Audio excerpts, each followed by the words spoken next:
우리가 잘 알고 있는 것처럼 요한일서는 사도 요한이 이렇게 쓴 서신입니다. 편지입니다. 그래서 요한복음과 요한일서는 연결되어져 있습니다. 요한복음과 요한일서를 이해하기 위해서는 요한이 가지고 있는 특별한 논리를 이해할 필요가 있습니다. 그 논리는 조금 독특합니다. 예를 들어서요, 어둠이라는 걸 한번 생각해 보시겠습니까?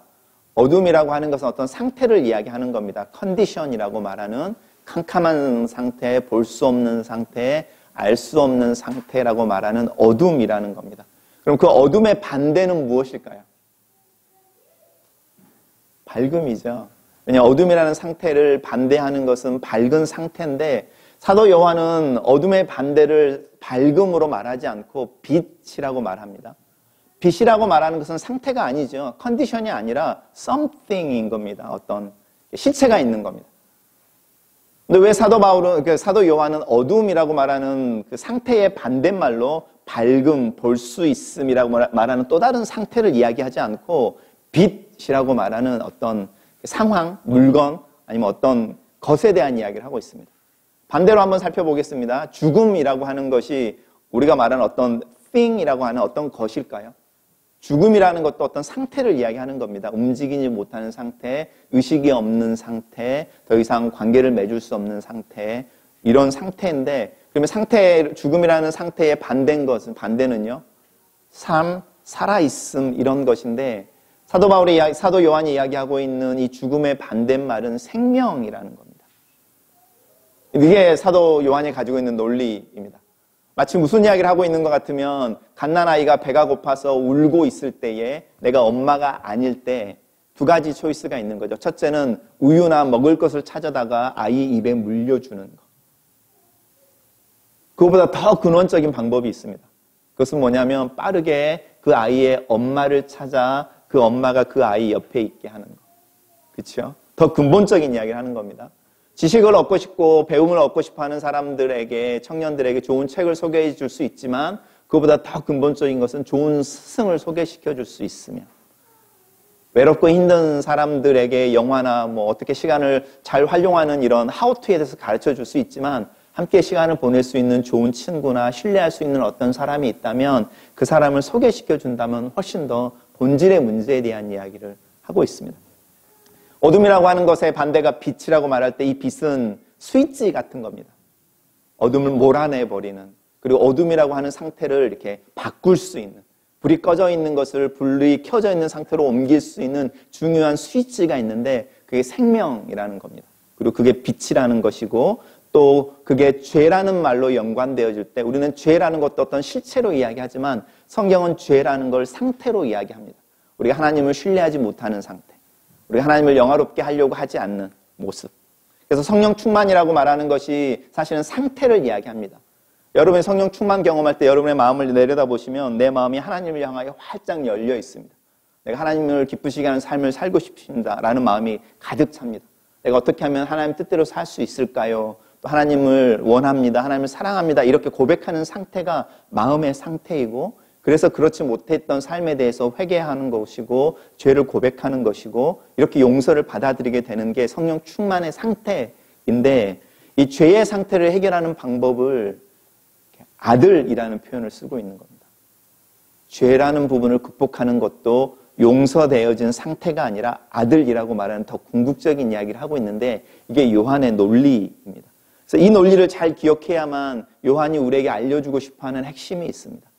요한복음에서 사도 요한은 예수님을 알지 못할 것 같은, 또 잘 알지 못하는 이제 막 교회에 다니는 이들에게 예수님이 누구인지를 알려주면서 뭐라고 말하고 있냐면 너희가 예수가 그리스도요 하나님의 아들이심을 믿어 영생을 얻게 하기 위해서다. 우리가 오늘 읽은 본문 속에서도 동일한 이야기를 합니다. 이제는 예수를 잘 알고 예수를 믿는 이들에게 편지를 쓰면서 내가 너희들에게 다시 한번 알려주고 싶은데 예수 그리스도를 가지고 있는 자들, 예수 그리스도가 있는 자들은 영생을 가지고 있어 라고 말하는 겁니다. 사도 요한이 쓰고 있는 보캐블러리의 또 다른 부분이 있습니다. 우리가 성경에는 하나님의 아들이 있는 자라고 오늘 본문에 나오는데 이 있는 자, 있다라는 말이 사실은 번역을 정확하게 하자고 하면 하나님의 아들을 모시고 있는 자들. 그런 말을 한번 바꿔보십시오. 나는 예수 그리스도를 믿습니다 라고 말하는 것과 나는 예수 그리스도를 모시고 삽니다 라는 것의 어감의 차이가 느껴지십니까?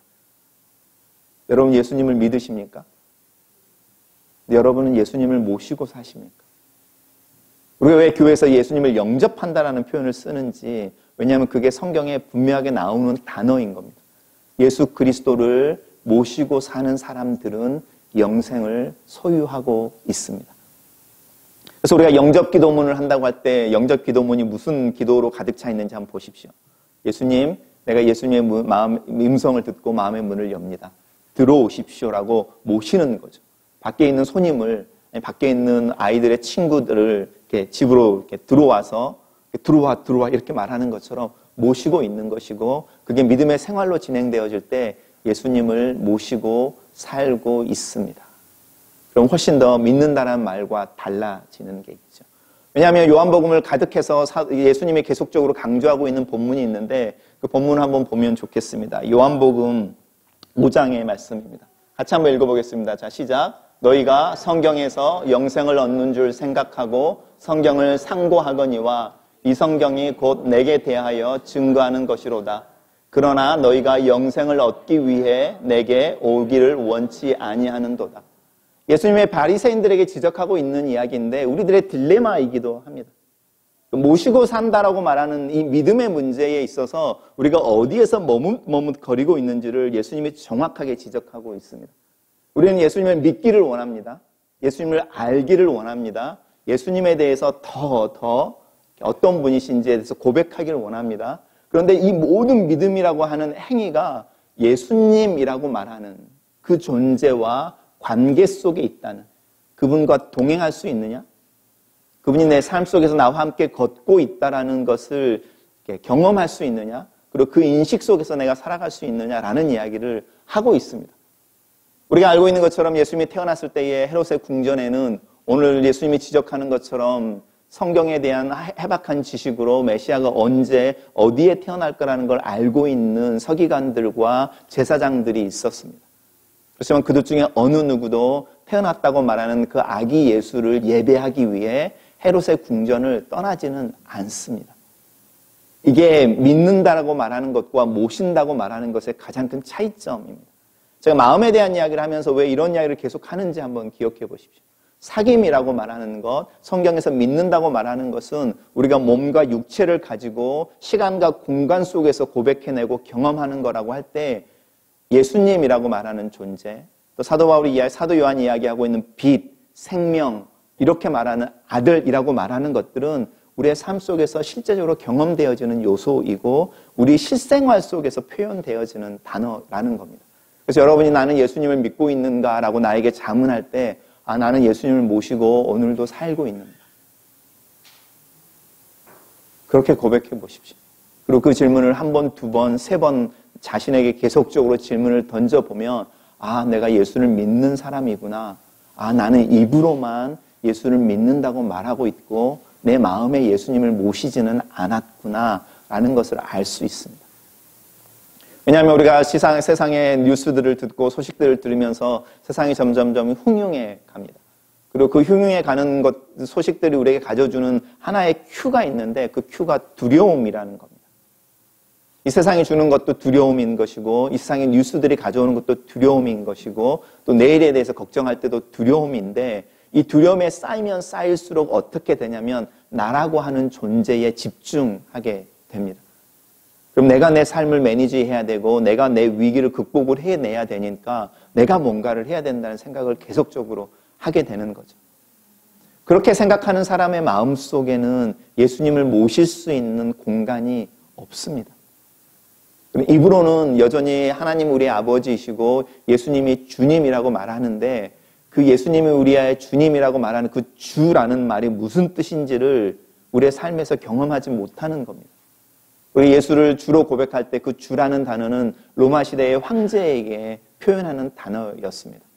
로마 시대의 황제는 어떤 사람이었냐면 질서를 가져오는 사람, 평화를 가져오는 사람, 그래서 내일을 기대하고 오늘을 살아내도록 안전하도록 우리의 삶의 기반을 제공해주는 사람이었습니다.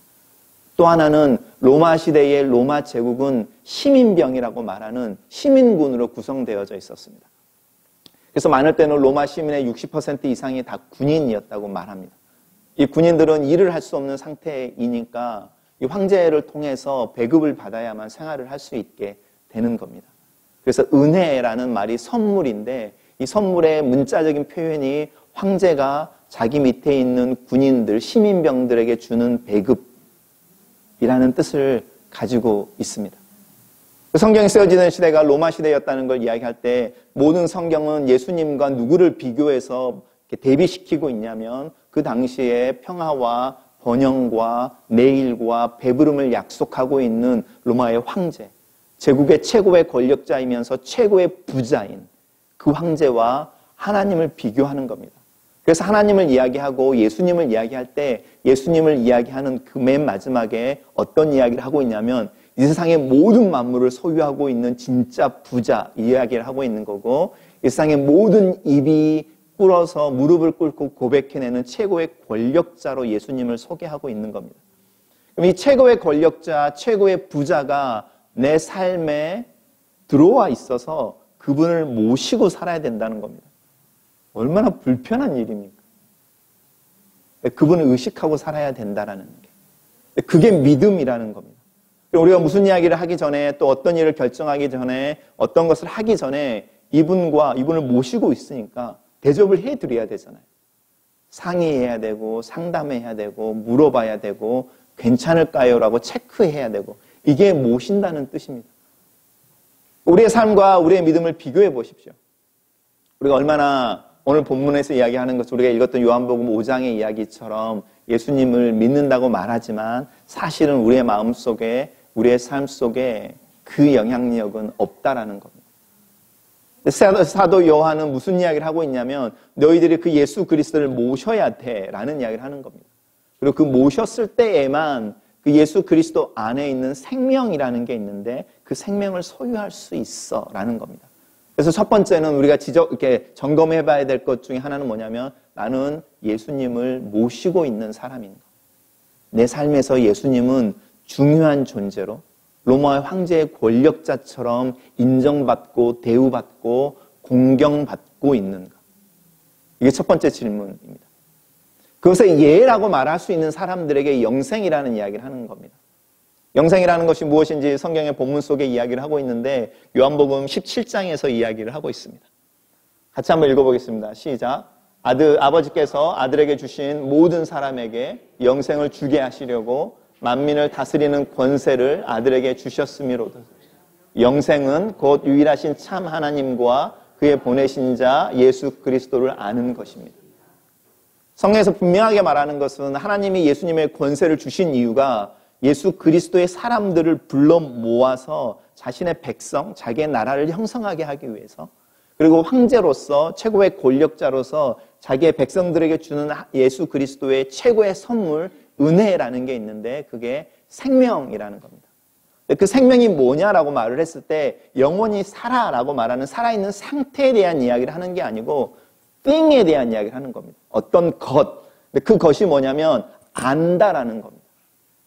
예수 그리스도가 누구이신지 하나님이 어떤 분이신지를 안다라는 것입니다. 그게 영생이라는 겁니다. 영생이라고 하는 것은 예수 그리스도를 모시는 자들이 알게 되는 것이 있다는 거죠. 그 알게 되는 게 뭐냐면 하나님이 어떤 분이신지 내가 모시고 있는 예수 그리스도가 누구인지를 알게 된다는 겁니다. 우리 안다라는 게 영원한 생명이라는 겁니다. 그럼 왜 이 지식을 생명이라는 표현을 할까요? 그만큼 중요하다는 거죠.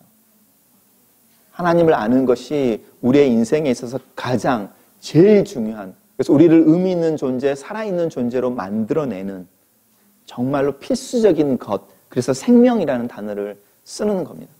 예수 그리스도를 하나님 예수를 그리스도로 고백하고 우리의 삶에 모시는 것이 우리의 인생에 있어서 제일 중요한 문제. 그게 바로 생명. 네 삶에 있어서 네 존재에 있어서 핵심인 코어의 생명이야 라는 이야기를 하고 있는 겁니다. 그리고 이 생명을 가지고 있는 사람들이 뭘 하냐면 하나님에게 기도를 하게 됩니다. 왜냐하면 하나님의 어떤 분이신 줄 알게 되니까 그분에게 탄원을 하게 되고 그분에게 어떤 이야기를 하게 되고 그분을 찾게 되고 이렇게 가는 겁니다. 그러면 사도 요한은 무슨 이야기를 하고 있냐면 예수 그리스도를 모시고 있습니까? 그러면 당신은 하나님이 누구인지를 알고 있을 겁니다. 하나님 누구인지를 알고 있다면 당신은 하나님께 구하게 되는데 그냥 모든 것을 구하는 게 아니라 하나님 누구인지를 알고 있으니까 그 하나님을 알고 있는 당신의 지식의 근거에서 기도하게 될 것입니다. 기독교가 다른 종교들과 가장 큰 차이점 중에 하나가 바로 여기에 있습니다. 우리가 하는 기도는 무엇을 먹을지 마실지 입을지에 대해서 구구절절 구하는 기도의 수준에 머무르지 않습니다. 왜냐하면 누가 그것을 주는지를 알고 있으니까. 그리고 그것을 주시는 분이 어떤 분이신지를 알고 있으니까.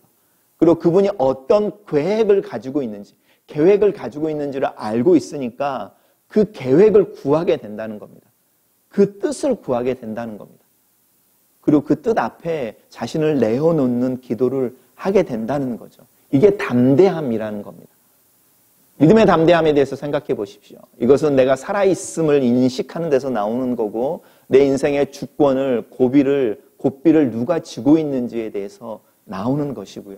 이 담대함이 행해지는 것의 결과는 내 자신의 삶 속에 어떤 것을 소비할 능력이 있다는 겁니다. 소비할 능력이 있다는 겁니다. 제가 아까 말씀드렸죠. 갓난아이가 배고파 울 때에 엄마가 필요합니다. 이 엄마의 존재는 자신을 소비하는 존재죠. 친구가 필요합니다. 어떤 친구가 필요합니까? 정말 외로운 사람에게 어떤 친구가 필요할 때 그 친구는 나를 위해서 자신을 소비해 줄 수 있는 강요에 의해서가 아니라 관계 속에서 내가 누구인지를 알아서 그것을 주는. 그래서 제가 가끔 말씀드리는 것처럼 사랑이라고 하는 관계는 50대 50으로 절대 이루어지지 않습니다.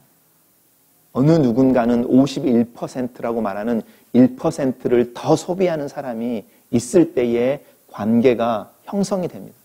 여러분이 오랫동안 끈을 가지고 있는 관계에 대해서 생각해 보십시오. 그러면 여러분이 1%라도 더 먼저 전화하고 더 연락하고 더 보고 싶다는 말을 하고 있던지 아니면 그 친구가 여러분에게 보고 싶다는 말을 한 번이라도 더 하거나 연락을 한 번이라도 더 합니다.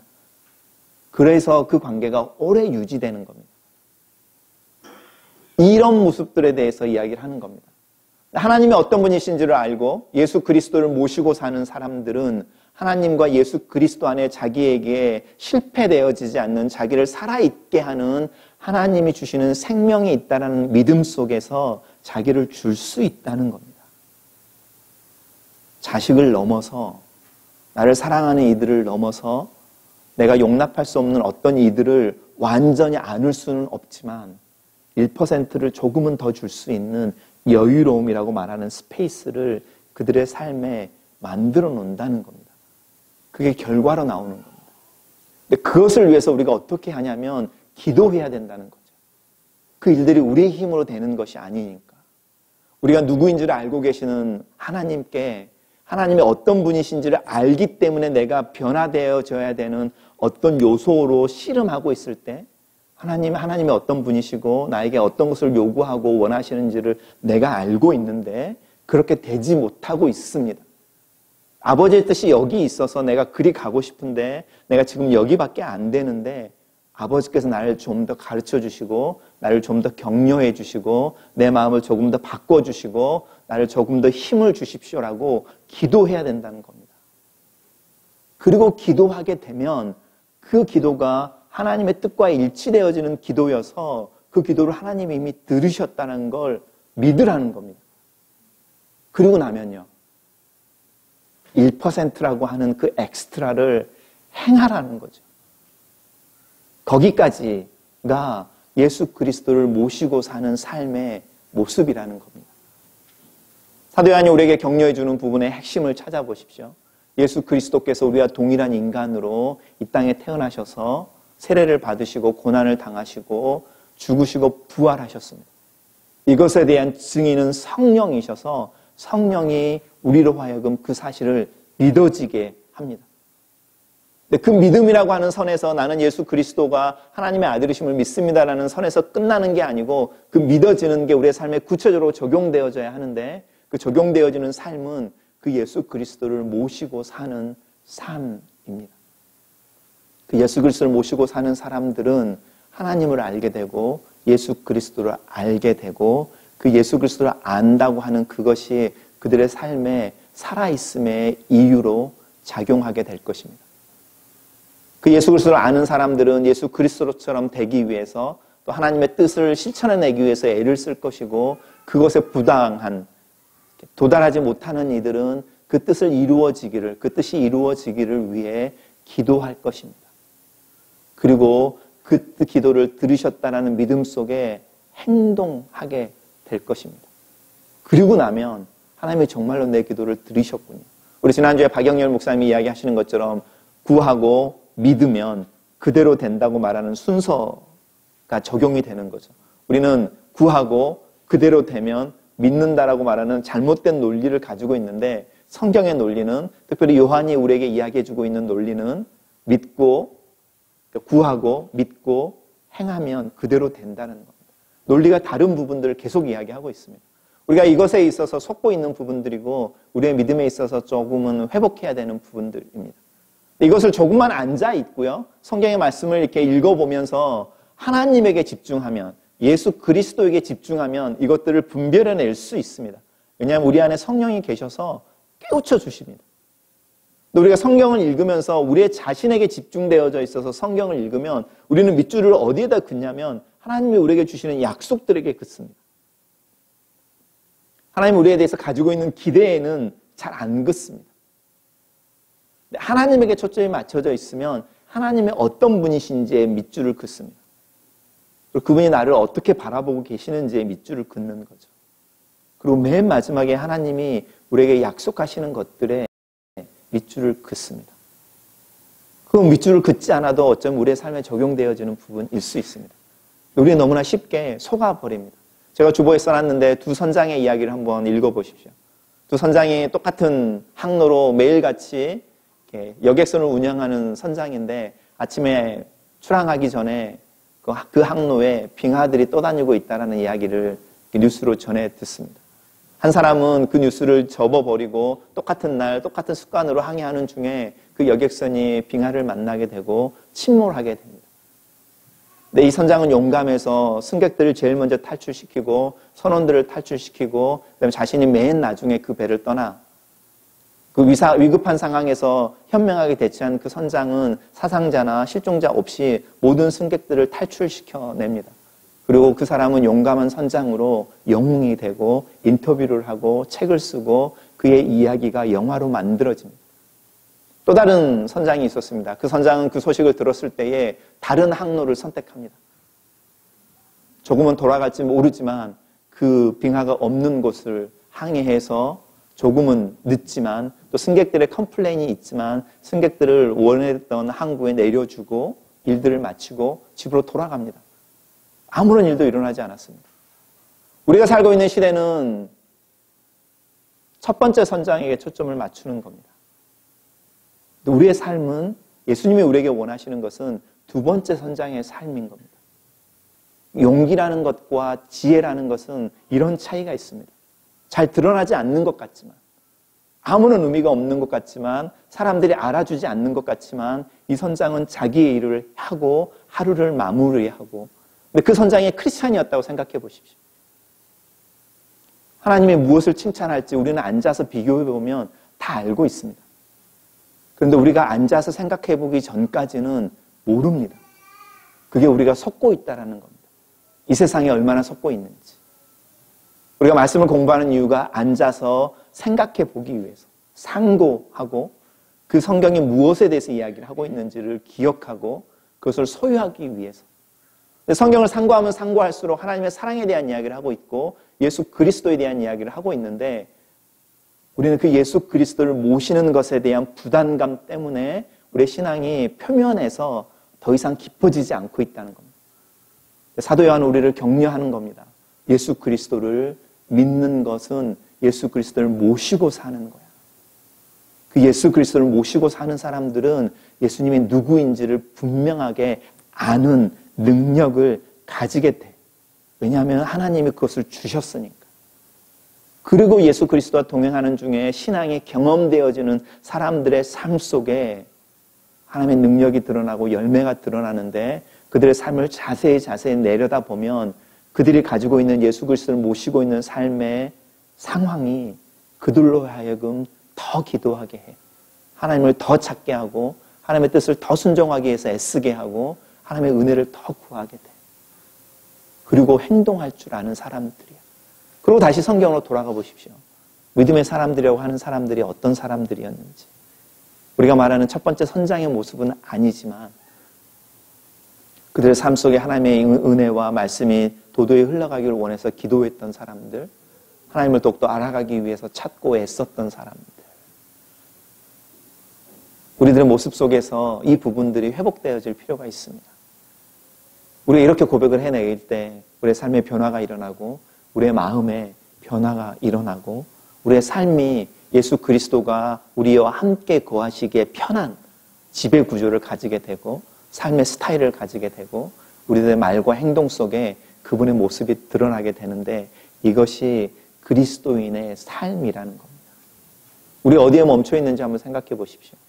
혹시 우리는 입으로는 예수 그리스도를 이야기하고 성경에 대한 많은 지식을 이야기하고 있지만 사실은 모시고 있지는 않는 소위 말하는 실존적 무신론자라고 말하는 분명히 하나님을 믿고 있는 것 같은데 어떤 문제가 정말로 터졌을 때는 주님, 내 옆에 계시는 주님, 모시고 있는 주님에게 먼저 탄원하지 않고 내가 먼저 앞서가는 어떤 게 있지는 않은지 그러는 중에 정말로 필요한 게 무엇인지를 나도 모르게 잊어버리고 있지는 않는지 점검해 보면 좋겠습니다. 예수님이 우리의 삶에 계십니다.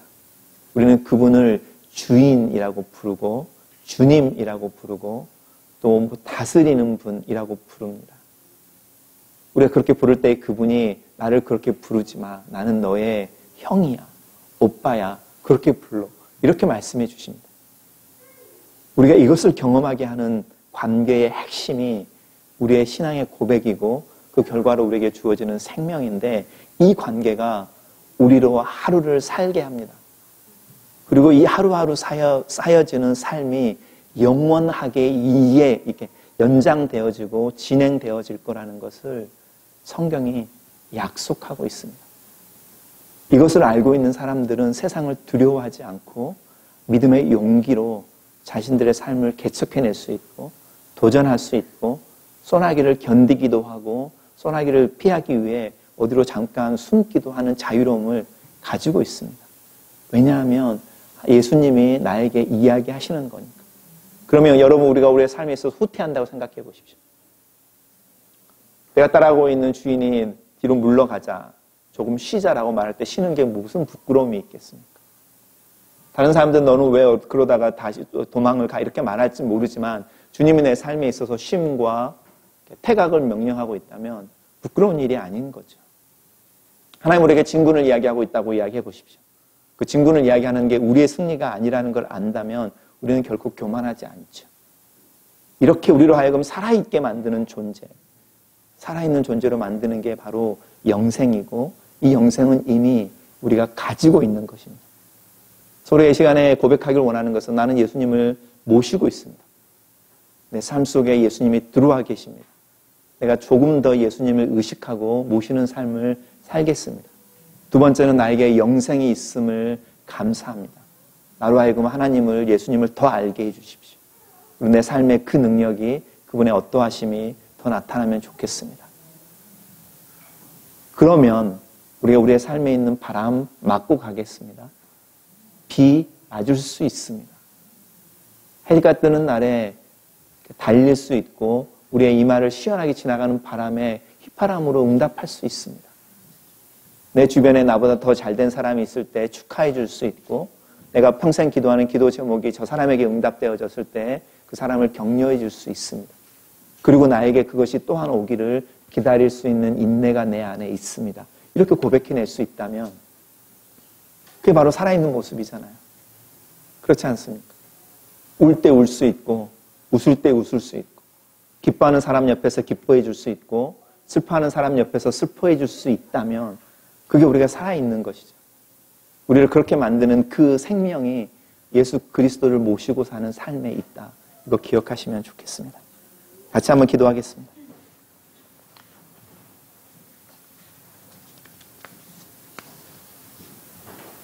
살아계신 하나님 아버지,